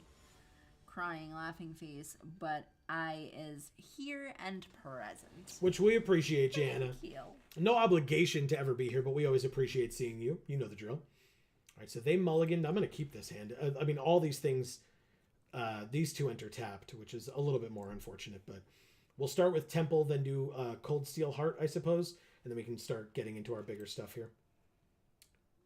They are playing a Lutri deck. We played a Lutri deck earlier. Okay. Or played against, I should say. I was a like, Lutri deck earlier. did not. No, we played against a Lutri deck Yeah. earlier. That's what I meant. All right, so Alesha is cool. I think I'm going to play the mountain. So we have... Yeah, we need another red source. So I'll take this as a red source. You got it. So, Jayanna, let's talk. Tell me about how things have been going. It's been a little bit since we've gotten to talk to you for a long period of time. Or really about your life in any kind of way. Of course, we drew another red source right after I did that, but it's fine. We still have white sources here. I'm just trying to, if I can hold this, I would rather. But so if we're going to keep top decking land, that's fine. But Skyclave Relic with kicker, without kicker. We drew a white source. See? See? This is what I'm talking about. All right. Attacks. I mean, AO the Dawn Sky, I suppose? Sure. 9 damage in the air seems okay with me. Jesus Christ. Niv Mizzet, eh? Oh. And we drew another land. We have drawn nothing but land this game. It starts to get a little annoying eventually. Combat. I want to point out that Greg said this before Niv Mizzet was played. He says, go, go, dragons! All right, so they block the 4/4. And I make sure that Niv Mizzet dies by doing this. Decent trade-off, I suppose. Perfect. They take 5. When this dies, I will exile the top 2, and until my next turn, I can play them. A Johnny and Itali. So it sounds like a Johnny this turn, Itali next turn. Seems okay. Wow. A little bit. Wow. Okay. Yep. Jayanna says, Amy, heart and heart face, is an obligation because you and Joe is family. Aw. Thanks so much. We love you too. They spent most of their mana just killing a Johnny. Okay. A braid deals 3 damage to any creature or destroy an artifact. This is indestructible. We could do this. But we just have a Tali here. So 5, 6, 7. Do we have any way of gaining life here? We do not. Okay. Because otherwise I would do that, gain a life and kill them. But instead, I guess I'll put them to 1. They conceded. Thank you, RTL. Wow. Wow. Yeah, that was a really fast start. So I get it, but wow, that was cool. Yeah. Wow. Okay, open a rare. Rizona Asari Commander. I love these colors on this art. Yeah. Really very cool. Pretty. Okay, let's keep going. 5 and 2. Not Okay. bad. Not bad at all. Joanna says, but I've been working on my new promotion at work. Been up under my baby all week. 2 hearts, giving him all the lovings, and just been chasing Pokemon. I got a shiny Hundo Ursaluna. Okay. 3 crying faces. I don't know what that means. That's but really cool. I trust that it's good. This is a weird hand. If we don't get a second white, this hand's awful. But I think we can get there. Plus, we have the card draw with the investigation off the Thraben Inspector. So I can't argue too hard with that. Ilharg as well? Yeah, I think we're okay. Basically, if we don't draw something next turn, we just draw a card. Anyway, Mind Stone. Oh. Yeah, Perforos's intervention is not what we need. Combat, attack for 1. I'll still wait till the end of their turn. It's not like there's anything I could do after I draw the card anyway. I love this Frostlinks, man. Oracle the Alpha. Oh! I did not realize this was in this cube. When it enters the battlefield, they conjure the power 9 into their library and then shuffle. Oh, yeah. Just like you do. Amazing. What the heck? They still have to draw them. It's fine. We drew another land. And there's the white source. Amazing. Okay. Greg says, seems fair. Dot, dot, dot, dot, dot, dot, dot, dot, dot, dot, dot. Yeah, whatever, right? Holy crap. What? Twice X. Amazing. We actually get to kill our creature here. Oh. X is 2. Their 2/3 goes away. Their 2/3 flying mythic that gives them the power 9 for 3 mana. Insane. Like, what the fuck? And, by the way, it didn't have enough stuff that it did. Whenever it attacks, they can scry 1 as well. In case you felt like, it didn't do enough as a 3 mana, 2/3 flying mythic that conjures the power 9 into their deck. Of course it did. Fuck you. What the hell? Oh my god. Jesus. I mean, I attack you. I don't give a shit about Kiora. Like, sure, she helps you cast bigger things, but spoilers, the power 9 don't cost a lot. That's why they're powerful. So, like, that I don't care as much about. Greg says we need to beat this guy. I'm trying real hard. Let's make an Ajani's Pride Mate and pass. Mox Sapphire. There's one. Oh. Count it with me, everybody. There's one. Ornithopter. It's Ornithopter of Paradise. So it's a Birds of Paradise and an Ornithopter smashed together. Yeah. This whole theory that we're going to beat this guy. No. We're still doing okay. We are Alright. still doing okay. I said nothing yet. Now, what disrespect would it be if I abraded their Mox Sapphire? I don't think I will. That doesn't make sense. Do it. No, it doesn't make sense. That would just be for the rubbins, and I'd rather try to win. I'd rather save this to kill one of their potential blockers. They have a counterspell? Or are they debating drawing a card or something? All right, let's gain some life.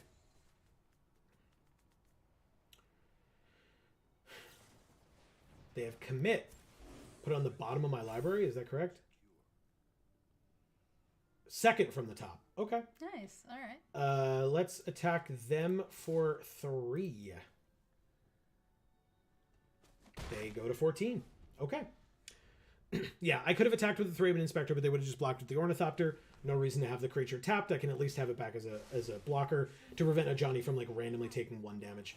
They play a Nyx Bloom Ancient. Oh. If you tap a permanent for mana, it produces 3 times as much of that mana instead, And that's 2 Mox Emerald. Okay. Well, if we... Ilharg is the next card. But he costs 5. So I could keep up a Braid Mana if I do this. So I'll do this. Gain a life, it's a 4/4. Gain a life, it's a 5/5. Go to combat, attack for 5. Worth it. If this is a trade, I will happily take that trade. It's not, you just go to 9. Even better. 3 damage to target creature. So, if they attack with Nyx Blue Mansion, I can still block with Inspiring Overseer and a Braid to kill it. Fingers crossed.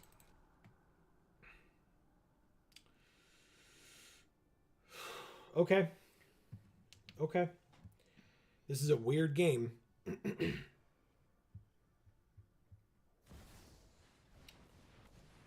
Oh.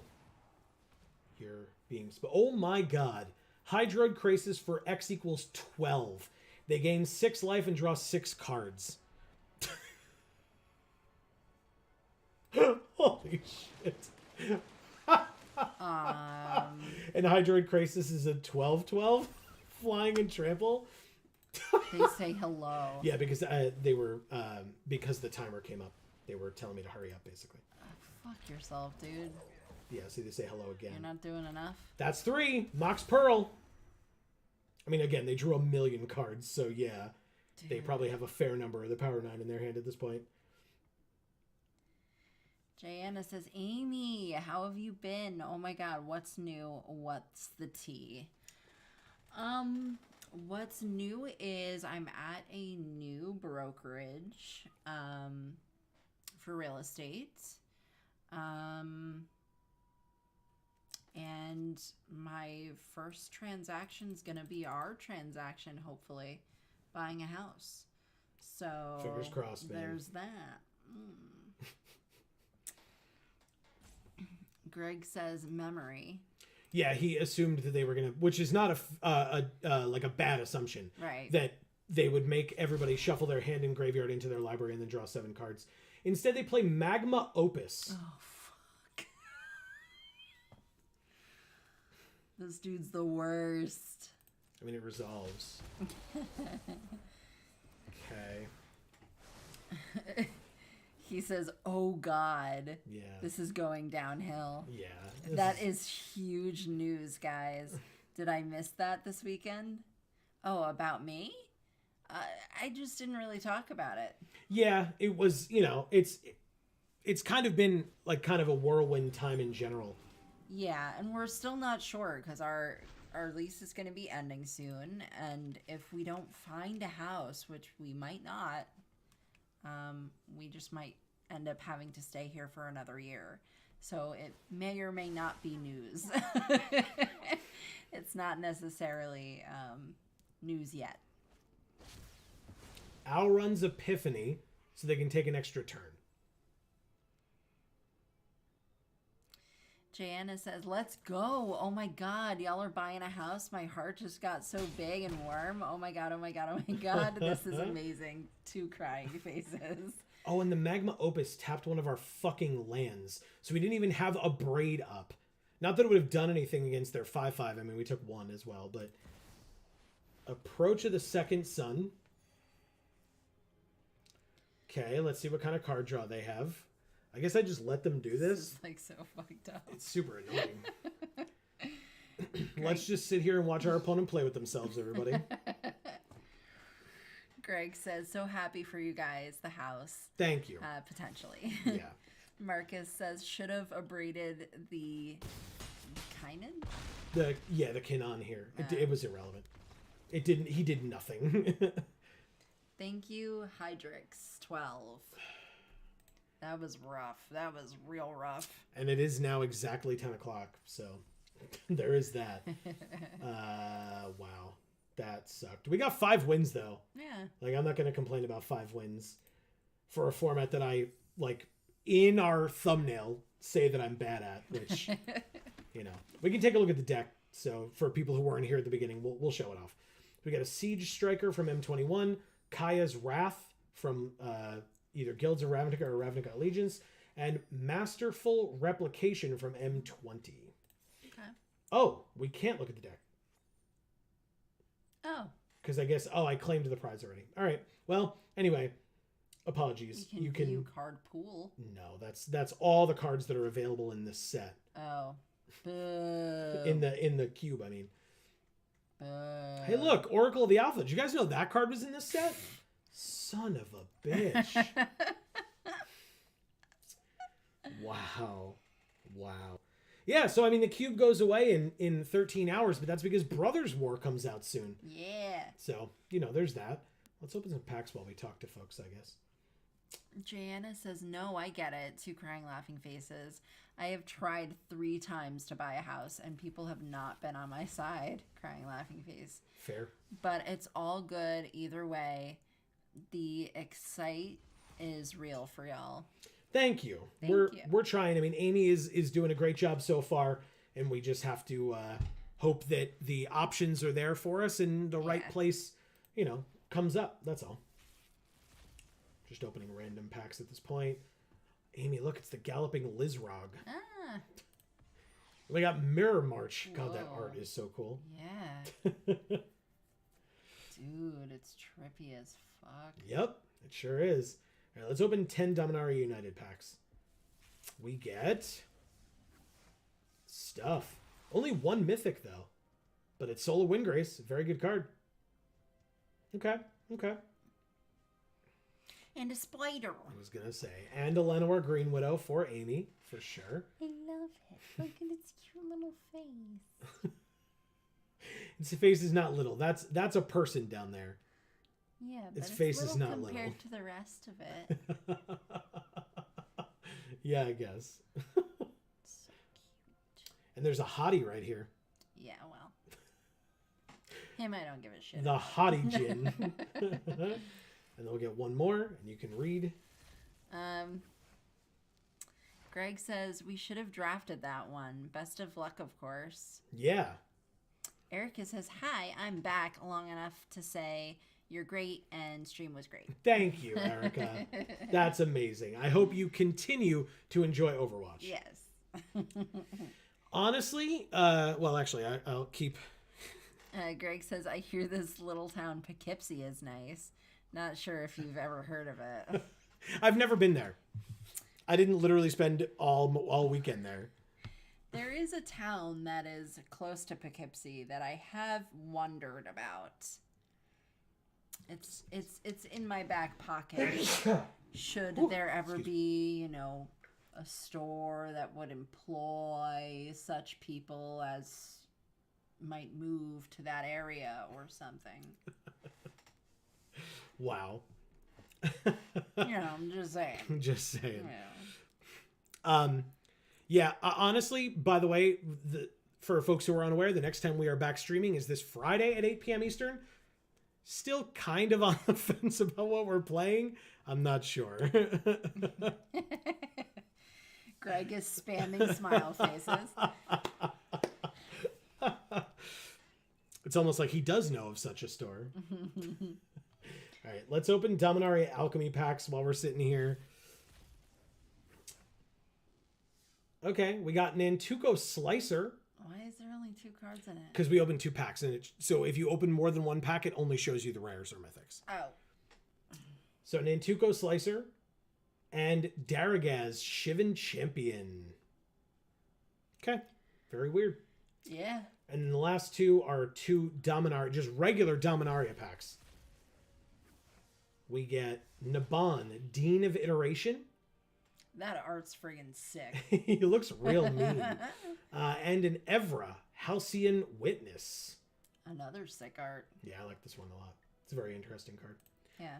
So, hey, everybody. Obviously, next Monday, right? If you're only here for Magic, no hard feelings whatsoever. We completely understand. Next Monday, we will be back with more MTG Arena, but next week will be Brothers War. If you missed the early access stream that we did, we streamed for over 12 hours. So you can go watch us play Brothers War.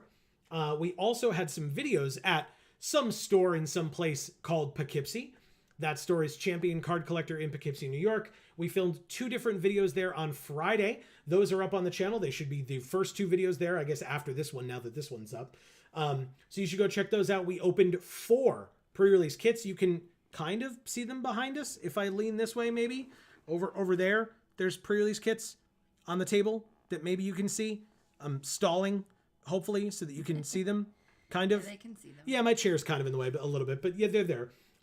So we opened those. There are more to open in the coming weeks, but we've got more jars to do as well, where we review the Magic stories. So don't forget to subscribe and ring that bell so you will get notifications whenever any of our videos come out and whenever we go live, which is, as I said, every Monday and Friday at 8 p.m. Eastern Time right here on this channel.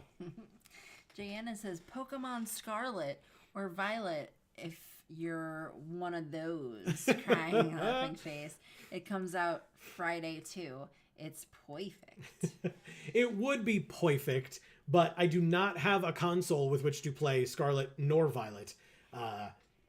I could do a Pokemon game on Friday, but we only have so many of those, and we just finished the Nuzlocke recently, so I'm going to hold off on that for a little bit. I do love the suggestion, right? It is not a bad suggestion at all, but I'm not going to buy a Switch and Scarlet or Violet while we're trying to afford a house. I just can't. I can't justify it right now. I have like a massive stack of video games that I want us to go through. So I'm going to go through those first and save up money for the better place to live. Greg says, I know that place. Those videos were great.